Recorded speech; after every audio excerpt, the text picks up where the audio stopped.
এখন তোমার এখান থেকে চলে যেতে হবে। তুমি বলো যে হুজুর আমার একটা নির্দিষ্ট জায়গা বলে দেন, আমি সেখানে চলে যাবো। আর যদি বলেন না আমার জায়গা আমি যেখানে ভালো হয় সেখানে চলে যাবো, তাও ইচ্ছা, আমার জায়গার অভাব নাই, বলো কোনটা করবো? জলদি জলদি, সময় কম। আচ্ছা যা থাকতে পারবো না, তুমি থাকার ব্যবস্থা করে দিবে, আমি তোমার লাগলে বন্দি করে লাভ, সমস্যা আছে? হ্যাঁ তুমি কোন জায়গায় থাকতে পারবা না, তাহলে আমি বোতলে বইরে লাই, তোমার থাকার ব্যবস্থা করে দিই। কষ্ট হইব, তাহলে কষ্ট সারাটা করে দেই।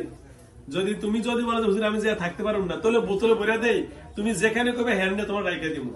কারণ বলো, কারণ আপনি ধরেন না, হ্যাঁ সব করবেনি, সব করবেনি, আর সব দেখেন না ইনশাল্লাহ। হ্যাঁ বলো, কও বলো, তুমি যেমনে কবে এমনি রাজি আছি আমি। তুমি যদি বলো যে আমি থাকতে পারবো না, লাগলে তোমার মানে সিকুল দিয়া বাইন্দা বোতলের মধ্যে নিয়ে রেখে দিব, তাহলে তার আসতে পারবো না, ঠিক আছে? আর বলো না হুজুর বোতলের ভরার দরকার নাই, সিকুলও বাঁধা দরকার নাই, আমি থাকতে পারবো না, থাকবা। তুমি যেভাবে বলো সেটাই আমি রাজি। কও সবসময় থাকো না। আচ্ছা তুমি সবসময় না থাকো, 2 মিনিটের জন্য আসার দরকার নেই, তুমি 2 মিনিট হলে আসলে দিয়ে অসুস্থ হবে না। স্বামী স্ত্রীর সংসার করবে, হঠাৎ রাত্রে স্বামী স্ত্রী ঘুমে রয়েছে, তুমি এমন সময় আইসো অজ্ঞান, মুখ দিয়ে ফেনা টেনা বেড়ে গেছে, তোমার কি স্বামী কখন মেনে নিবে? সব লাস্ট যখন অজ্ঞান করলো, হ্যাঁ তখন এমন একটা সিচুয়েশন যেটা আমি বলতে পারতেছি না। আচ্ছা থাক, বলো এখন তুমি সোজা চলে যাইবা। এই শোনো, তোমাদের হিন্দু ধর্মে কোন মানুষকে কষ্ট দেওয়া আছে? বলো নাই। তোমাদের হিন্দু ধর্ম বলা আছে যে যে কোনো প্রাণীকে কষ্ট দেওয়া হবে না। যে নদী কি করে, এরা কি করে, পাটারে কি দেয়, বলি দেয়, যে জবাই করলে কি পায়, কষ্ট পায়। এই জন্য এক কবে কি করে, কষ্ট না পায়, আত্মা কি না পায়, কষ্ট না পায়। তাহলে তুমি যে একটা জীবন্ত প্রাণীকে কষ্ট দিচ্ছ, এটা কি বৈধ আছে? হ্যাঁ জোরে বলো। এখন কও তুমি কোথায় যাইবা, কেমনে যাইবা, তুমি নিজে সিদ্ধান্ত নাও, বলো। যদি বলে যে ঢাকেশ্বরী মন্দির, তাওয়াদিন, এই যে দামরাই আছে না, দামরাই, এখানে মন্দির অনেক বড় বড় মন্দির আছে, রথ আছে বিশাল বড়, এটা বাংলাদেশের একটা নাম করা রথ, দামরাই রথ, যাইবে এনে? যাইলে আড়াইতে পারবা না, তোমার ঠাকুরে ধরে রাখবো, তাই তো? তাহলে ভালো, তো কোন জায়গায় যাইলে আড়াই? তুমি তো আর আসার দরকার নাই, তুমি ওর কাছে আসার দরকার নাই, তো তোমার এমন জায়গায় দিব তুমি যেন হারা জীবন তুমি তোমাদের ধর্ম পূজা করে খাইতে পারবা, মানে খাবারও অভাব নাই, মানুষের দমের খাবার দেয় দামরাই। হ্যাঁ এটাই করুন, তোমার দাবি দেওয়া নাই তো? যাও, তোমার দামরাই দিয়া দিতেছি, রথে দিয়া দিতেছি, ওকে? মানে খাবারের অভাব নাই। কি কালী মন্দিরে যাইবা? কোনটা যাবা, কোনটা যাবা? কালী মন্দিরে? ওইটাই আমি এটাই ভালো মনে করি, কারণ তুমি যদি হিন্দু ধর্মের, তোমাদের ধর্ম অনুযায়ী কাজ করাটাই ভালো, কি বলেন? হ্যাঁ ঠিক আছে, এত তুমি খুশি নেবে যা, জোরে বলো তোমাদের ধর্ম। আমি তো আমাদের ধর্ম দিয়ে তোমার কোনো প্রেশার গিট করি না, করছি? চাপ দিছি যে মুসলমান হও, কালেমা পড়ো বা এটা করে সেটা কিছু বলছি? তুমি যেহেতু হিন্দু ধর্ম, আমাদের ধর্ম নিয়ে বাড়াবাড়ির দরকার নাই, যেহেতু আল্লাহ নিজে বলছেন লা ইকরাহা ফিদ্দিন, সূরা বাকারা। ধর্ম নিয়ে কারো কোনো চাপ সৃষ্টি করা, কোনো মানুষকে ধর্ম থেকে ইচ্ছা করে নিয়ে আসা, এটা নাই। তোমার ভালো লাগলে তুমি মুসলমান হতে পারো, তুমি যদি ভালো না লাগে তোমার ধর্মে তুমি থাকতে পারো, এতে তো তোমার ইচ্ছা নেই, ঠিক আছে?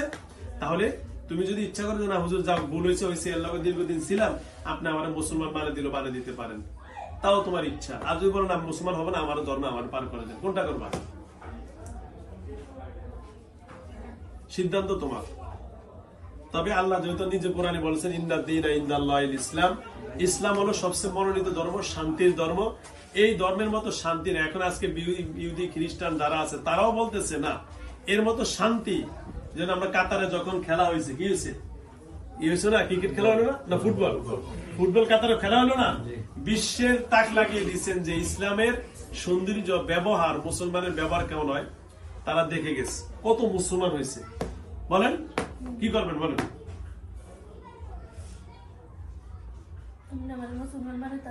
পারবো ইনশাআল্লাহ, আপনি যদি হন স্বেচ্ছায় হবেন। বলেন আলহামদুলিল্লাহ, সবাই আলহামদুলিল্লাহ বলেন। কালেমা লা ইলাহা, জোরে মনের থেকে তো না, ভয়ে মনের থেকে বলে লা ইলাহা ইল্লাল্লাহু মুহাম্মাদুর রাসূলুল্লাহ সাল্লাল্লাহু আলাইহি ওয়াসাল্লাম কালিমা শাহাদাত আশহাদু আল্লা ইলাহা ইল্লাল্লাহু ওয়া আশহাদু আন্না মুহাম্মাদান আবদুহু ওয়া রাসূলুহু। বলেন আলহামদুলিল্লাহ। আজকে থেকে আপনার নাম আব্দুল্লাহ। কি নাম? আব্দুল্লাহ তো আল্লাহর গোলাম। কার গোলাম? আমরা সকল সৃষ্টিজীব কার গোলাম? আল্লাহর গোলাম। আমরা সবাই আল্লাহকে মানি, আল্লাহকে বিশ্বাস করি। আর আমাদের নবীর নাম মুহাম্মাদুর রাসূলুল্লাহ। মনে প্রাণে স্বীকার করছেন তো, নাকি আমার ভয়ে? কালিমা কারে ভালোবাসা? আল্লাহকে। কারে? আল্লাহকে। ঠিক আছে। এই যে এখন থেকে মাদ্রাসা থাকতে আর সমস্যা আছে আপনার?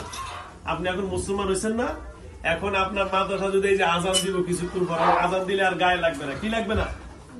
আর যখন তখন আপনার যদি আজান দিত আপনার গায়ে জ্বলা যন্ত্রণা করতো। মুমিনের গায়ে আজান দিলে শান্তি আছে, আর কাফেরের গায়ে আজান দিলে আগুনের মতো জ্বলে। ঠিক আছে। শোনেন আব্দুল্লাহ ভাই, এখন আগে তো আপনার নাম কি ছিল সেটা আপনার আগে কি নাম ছিল ভাইয়া? বলতে লজ্জা লাগে নাকি? আচ্ছা, কইতেন না। তাহলে আজকে থেকে আপনার নাম কি? আব্দুল্লাহ। আপনার কোনো দাবি দাবা আছে আর? তাহলে সত্যভাবে বলেন, এই যে আপনি কালেমা পড়ছেন, এটা কি আমার ভয়ে এখানে বাঁচার জন্য, নাকি সারা জীবন তার কাছে যাওয়ার জন্য? হ্যাঁ বলেন, বলেন। বাঁচার জন্য না, সারা জীবন এর কাছ থেকে চলে যাবেন। আমি কেমন? ওর লগেই থাকবেন। আচ্ছা, ও আচ্ছা, তার মানে মুসলমান হচ্ছে এর লগে থাকার জন্য। আচ্ছা ঠিক আছে, সুন্দর কথা বলছেন। এই যে আমার আটকাইছে, বুঝছেন? মানে মুসলমান হলে এর লগে থাকবো, এই জন্য মুসলমান হয়েছেন। যাও, রাসূল কারীম সাল্লাল্লাহু আলাইহি ওয়াসাল্লামের একটা হাদিস আছে, যেটা বুখারী শরীফের হাদিস, ইন্নামাল আমালু বিন্নিয়াত। ইন্নামাল আমালু বিন্নিয়াত। এই হাদিসের লাস্টে দেওয়া আছে ওয়া ইন্নামা লিইমরি মা নাওয়া ফামান কানা হিজরাতুহু ফাহিজরাতু ইলা মা হাজারা ইলাইহি। আয়াতের লাস্টে আছে, যেই ব্যক্তি, কোন ব্যক্তি যদি মুসলমান হয় বিবাহ করার জন্য, অথবা হিজরত করে বিবাহ করার জন্য, অথবা হিজরত করে কোনো ব্যবসা বাণিজ্য করার জন্য, ওই ব্যক্তির হিজরত আমি আল্লাহ রসুলের সাথে এক হবে না। বলছে রসুল, তোমার হিজরত করলে এক বিন্দু পরিমাণ সওয়াবও হবে না, বরং তোমার হিজরত হবে বিবাহ করার জন্য। কিসের জন্য? বিবাহ করার জন্য। এই জন্য আল্লাহ রাব্বুল আলামিন রসুল বলছেন, তুমি আগে তোমার নিয়তকে ঠিক করো। কি করো? তাহলে তুমি তো মুসলমান হয়েছে এর লগে থাকার জন্য, তুমি অরিজিনাল ভাবে মুসলমান হও নাই।